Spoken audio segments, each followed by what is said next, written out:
Today we're going to be talking about 5 ways in which Rockstar could make a vehicle that's already in the game one of the coolest weaponized cars of all time.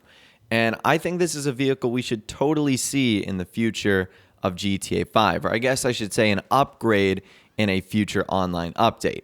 So let me know if you'd like to see this exact same vehicle in the comments down below as well. That vehicle today is the JB700. Now, I know what you guys are saying, Mr. Boss for the win, the JB700 is so old. Why would we want to see this vehicle, and why would this be the greatest weaponized vehicle of all time? Well, I'm going to tell you why. So as I mentioned, this vehicle has been around since day one. It was used in GTA 5 single player, and it's also been available to purchase in Grand Theft Auto Online since day one. Now, for starters, this car is beautiful. It's based off of the Aston Martin DB5. It's basically James Bond's vehicle. It's a 1960s British spy sports car, which is just awesome. Now, in single player, this car has a lot of really awesome uses. So the car has machine guns that are mounted above both front headlights. It also has a spike strip option. It can eject the passenger and it can eject the driver from the vehicle. So I'm going to be talking about the 5 ways in which Rockstar need to improve and upgrade this vehicle for Grand Theft Auto Online to make it the best weaponized car of all time. So the way it works in GTA Online right now, you can buy the JB700, but nothing on this vehicle works. It's a normal car. It doesn't have any of the cool upgrades from single player. So the first thing I would do to this vehicle is make use of the weapons that are actually on the car by default. So over the last year or so, Rockstar have added a ton of normal vehicles in the game, but have just stuck these weird weaponized machine guns on them. And I'm not sure why. Maybe it was to raise the price of the vehicles. Maybe it was just to do them for fun. I'm really not sure why. But the weapons on the JB700 are really cool. They're also kind of different as well. They don't fire as fast as some of those normal weaponized vehicles. It's more of like a chunkier machine gun burst, and it really does a lot of damage to pedestrians and cars. So number 1, I'd like to see Rockstar actually activate the weapons on the JB700. I understood why they didn't do it from day one, because at that time there was as many weaponized vehicles. Rockstar might have been a little bit skeptical that it would have been too overpowered, but now that would be the least of their concerns, the JB700 being overpowered. So that's the first thing I would do, add the weapons.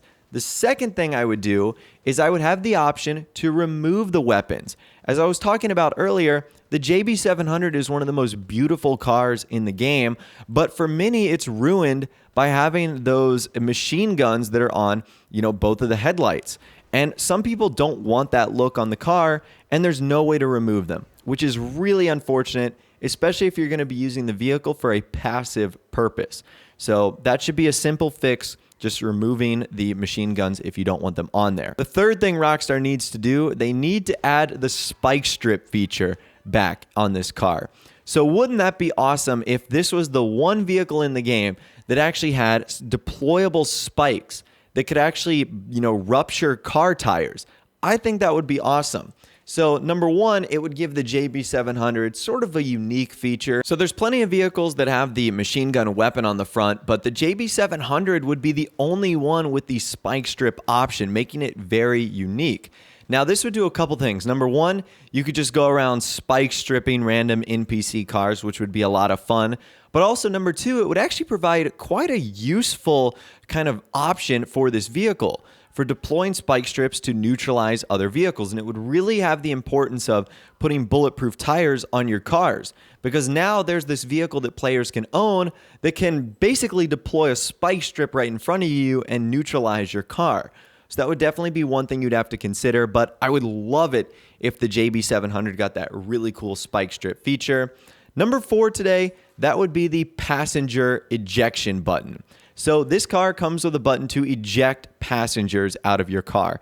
How cool would it be if you just picked up some random guy on the street, let's say like a level 4 noob, you told him you were going to bring him to a store, and then when you're halfway there, you eject him out and he gets shot up into the air. Now, of course, we wouldn't want to be killing anyone with this. We would want their ejection height to be slightly harmless, like you see in this video right here.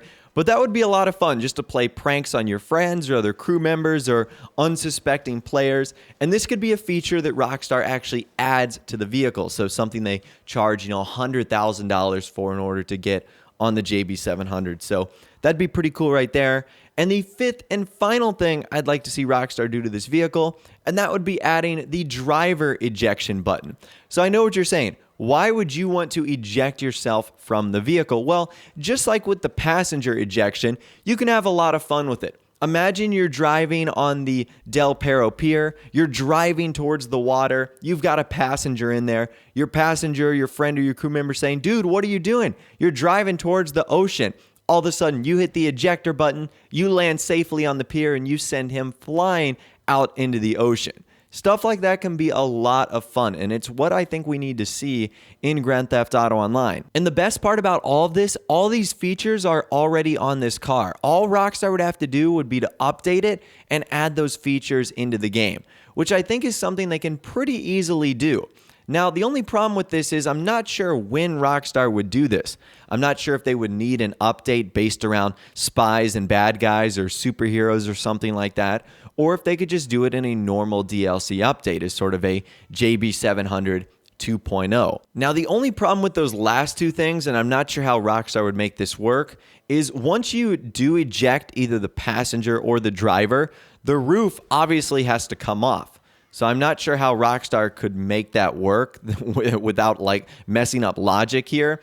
Although they have done something similar with other vehicles like the Ruiner 2000, like a parachute magically comes out of that car and then magically goes back in. So maybe the same thing could happen here, like you could just get ejected and the roof could stay on.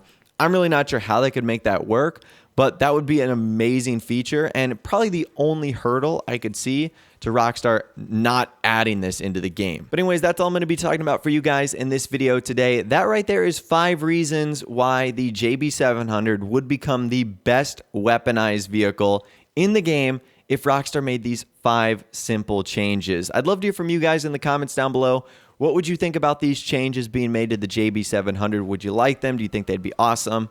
Let me know your thoughts, opinions, and more in the comments down below. If you did go on to enjoy this video, though, a like rating would, of course, be awesome. And also, subscribe to my YouTube channel if you are new. You like daily GTA 5 videos like this. With all the way, guys, like I said, thanks so much for watching. Take care, and I'll see you guys in the next video.